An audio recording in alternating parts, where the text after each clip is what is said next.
So what do you Right. think we're going to be looking like as we head? I mean, this is, the end of April. May is coming up. School's going to be out soon. A lot of people will be taking their summer plans, and that involves a lot of plane rides. So what do you think we're looking at, Kathy? I do think that more flights definitely are going to be delayed. For instance, just even at the very beginning of this process on Monday, while 73% of flights did run on time on Monday, the Monday before, 82% of flights ran on time. So definitely an impact, especially for the people on those 9% of flights that were additionally delayed. And the airlines hate this for a couple of reasons. Number one is they burn fuel, which is it's a waste of fuel. And to put the air conditioning on, they burn more fuel. So if they don't put the air on, they lose money and they get cranky passengers.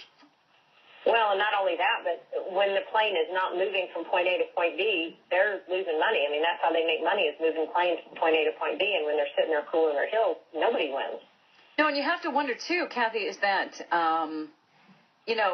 how much travelers' frustration and really just the generic public's frustration will play into whether or not we fix these sequester, whether we change this. I mean, how long is this going to last? It's just hard to say. And so let's say the public is frustrated. So then how does that actually translate into fixing the problem? Well, you're right. You're congressman, and your congressional offices are overwhelmed with an abundance of letters, and then somebody has to act.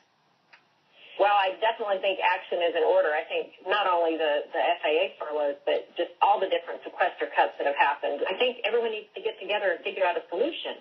Well, maybe when Nancy Pelosi gets delayed 3 hours going back to San Francisco, there'll be some movement.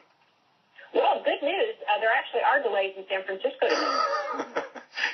The other thing compounding this is in some parts of the country you get the awful thunderstorm weather, which would delay things by themselves, and then you add the sequestration on top of that, and you have a real mess.